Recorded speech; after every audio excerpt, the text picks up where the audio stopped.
Apart from that அது வந்து personal லைஃப்ல உங்களுக்கு ஃபேமிலி எவ்வளோ சப்போர்ட்டிவா இருக்காங்க? உங்களுடைய இணையரை நீங்க எப்படி சூஸ் பண்ணீங்க? இல்ல அது காதல் திருமணமா? இல்ல அரேஞ்ச் மேரேஜா? இல்ல திருமணத்துக்கு அப்புறம் காதலிச்சீங்களா? அத அவங்கள பத்தி கொஞ்சம் பகிர்ந்துங்க. இல்ல பியூரா அரேஞ்ச் மேரேஜ் எங்களுது. So but we fell in love after many years of marriage. புதுசா இருக்கு.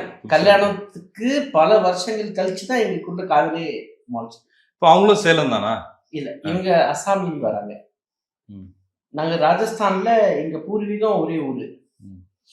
பட் நான் இங்க பிறந்த வளர்ந்த சேலத்துல, இவங்க வளர்ந்தது எல்லாமே அஸ்ஸாம்ல குவாஹாட்டில. ஸோ அரேஞ்ச் மேரேஜ் ஆச்சு, மேரி பண்ணிக்கிட்டோம்.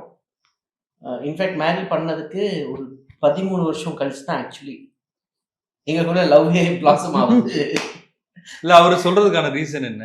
அப்படி அப்படி ஏன் சொல்றாரு? बोलो आप ही बोलो. तुम बताओ.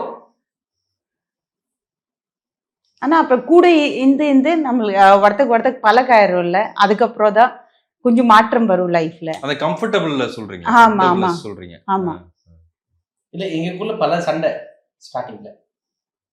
பட் போக இன்ஃபேக்ட் டர்னிங் பாயிண்டே ரொம்ப ஸ்ட்ராங்கா எனக்காக நின்னாங்கல்ல. நான் சிறையில் இருக்கும்போது 2016 ரொம்ப ஸ்ட்ராங்கா நின்னாங்க சிறையில.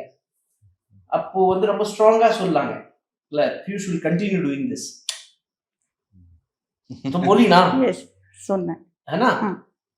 அண்ட் ஸ்ட்ராங்கா இருந்தாங்க ரொம்ப. அந்த டைம்ல பயங்கர ஒடுக்குமுறை, பயங்கரமானது. 70 போலீஸ்காரங்களை வந்து டெப்ளாய் பண்ணிட்டாங்க எங்க மேல. நான் உள்ள இருக்கேன், அடி வாங்கினது தனி. பட் வெளியே பார்த்தீங்கன்னா பயங்கர கொடுமை பண்ணிட்டாங்க போலீஸ்காரங்க. கோர்ட்ல நின்று இருக்கா, கண்டபடி பேசுறது, பயங்கரமா பண்ணாங்க இவங்க டார்ச்சர். ரொம்ப ஸ்ட்ராங்கா நின்னான். இல்ல அதுக்கு முன்னாடி நீங்க அரெஸ்ட் ஆயிருக்கீங்கல்ல? இல்ல 2010ல அரெஸ்ட் ஆயிருக்கேன். அப்போ நீங்க மேரிட் தானே? அப்போ மேரிட் தான்.